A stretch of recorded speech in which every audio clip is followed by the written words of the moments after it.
Hey, how's it going, everyone? Today we're going to be talking about Skeleton Yorick. I've got some really awesome footage to share with you that was sent to me by a couple different people who actually took Yorick to 7 stars.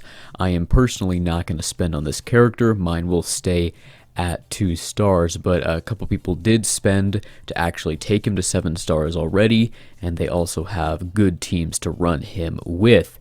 And they have supplied me with some really awesome footage that I'm going to be sharing with you here in just a moment. But yeah, today we're going to talk about his viability, because on paper, he looks like a pretty middle-of-the-road, not super great character. His stats when at 7 stars aren't amazing. He'll end up having right around 1700 attack, and I think around, I want to say 8,000 health, so not very much in either of those categories, but he is a support unit. He's not specifically an attacker or a tank, so does he serve that role of support well? And the answer is absolutely, especially with his 3rd special ability right here, which at the max level will deal damage and some other stuff, but at the bottom here, it says all heroes gain attack up 2 for 2 turns, and pirate heroes also gain speed up 2 for 2 turns as well. That is the ability right there that makes him so effective.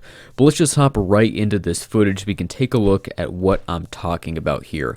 Now, he is going to die pretty early on into the battle, but that's alright, because the purpose of him being here is to get those buffs on your team. So right there, he starts off the battle with that special ability. This is on full auto, so the AI is actually quite smart here, and he does use that ability. You can see he does not have much health here, and he's already dead, but the entire pirate team here has speed up 2 and attack up 2 as well. So Redbeard, as you're going to see, is going to hit for a lot of damage. Unfortunately, he did already lose that attack up 2, but as you can see, multiple units are already gone on the enemy team, and a couple others are already low on health. Here comes our Redbeard's ultimate. And there we go, nice 7k hit right there. Valiant is going to be knocked out. There we go. Their Wu is going to get their ultimate off, but it won't matter, and the team here will end up winning. By the way, this footage right here was sent to me by Clueless Savannah Hood, tipster, on Discord, so thank you very much to her for supplying this footage. Now, she also sent me a couple other clips, one with a castle team, this one right here. I requested these 4 characters plus Yorick, since it seemed like the most realistic castle team to run him with, and it did not do that great. So even though he does have the castle tag, he's not going to synergize super well with them, especially if you aren't using any other spooky characters. So this team right here specifically was the King's Court trio plus a Brutus, and then Yorick in there. So he did give that attack up 2, which is nice, but you don't have a lot of attackers on a castle team as it is, so that little bit of extra damage isn't really going to make that big of a difference. Whereas if a character like Argenta or Redbeard gets that attack up 2, they're going to benefit a lot more from the boost. Also, your castle units won't get that speed boost because they are not pirates, they're castle. So you're also going to lose out on that as well. Also, Yorick is a very fast unit, so on a pirate team, he is going to go first. Hank might be faster, not 100% sure on that one, but either way, he's going to go before 99% of your other pirates on your team, which means he's going to be able to use that ability before the rest of your team or the rest of the enemy team goes. And if the enemy team does not have their own Yorick, that means your pirates will go first, even on defense. If you don't know, the attacking team always gets turn order priority. So if you're going up against an identical unit, let's say, I don't know, just a Jester versus a Jester, your Jester, the attacking player's Jester, is always going to go first, unless the enemy Jester has some kind of speed boost, whether that's from Magisto's passive, Gorwell's Infestation, or now Yorick's passive specifically for those pirates. So yeah, as you can see here, looks like we did manage to kill 1 unit, but in the end, the battle was a loss. And then we also have a battle here of Yorick in a mostly spooky team.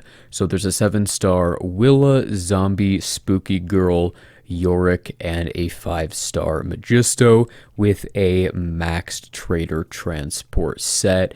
And this team actually does quite well considering how Spooky Girl and Zombie are not the most amazing characters yet. Zombie has a lot of potential.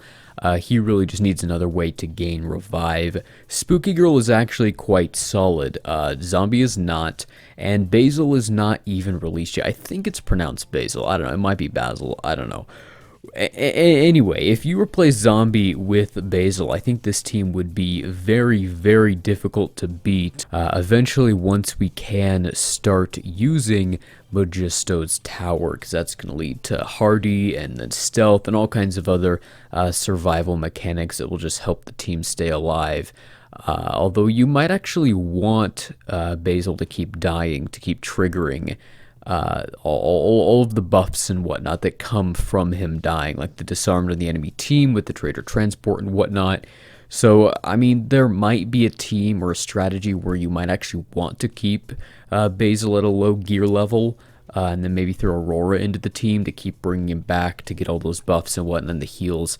Anyway, yeah, that combo is going to be deadly, especially with Yorick in there as well as Spooky Girl. I mean, Tibster just beat what I think is the meta team right now, Lloyd, Wu, Jay, Scarlet, and Redbeard on full auto using 4 spooky characters, including Zombie and Spooky Girl. It's crazy, and I think once Basil is here, he's going to become meta, at least for those that do have Willa, which isn't going to be very many.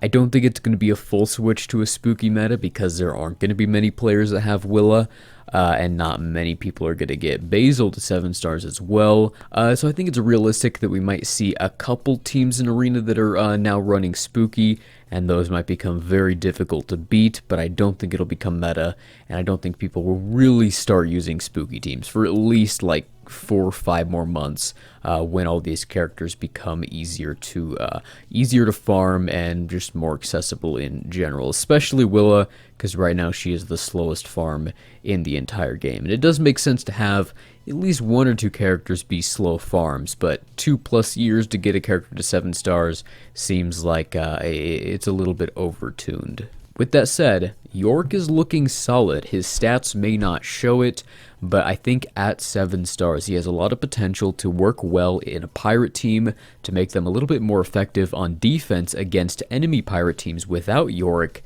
And I think in general, he's just going to be a very useful character long term. Because once he is farmable on a node, I think he's going to be one of, if not the best characters to farm for new players, because he has so many useful tags. He has the castle tag and the pirate tag, first of all, so he can be used in both the gold and the scroll event. He also has a builder and an explorer tag, so he can be used in all 3 campaigns, and it looks like he's going to be solid for Arena as well, at least with pirates and maybe spooky eventually down the road. So he has a lot of potential. He's going to be good once he's farmable.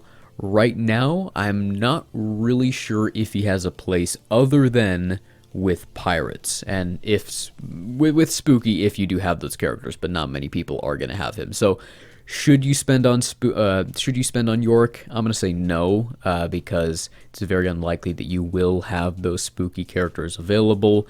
And while he is nice to have on your pirate team, I still think that your pirate team is going to be just fine without him, especially if you do have Wu, because you could just replace Yorick in your potential pirate team with Master Wu as well, and that will work pretty well too. Also, by the way, the clip you're watching right now in the background is of one of my guildmates, Fearless Imperial Rogue, actually beating my own team. So my team is the defense team right here, and you can see that it is losing to pirates with Yorick. So he certainly does have potential, even up against the current meta. Anyway, yeah, that is going to do it for this video. Thanks for watching, and I'll see you in the next one.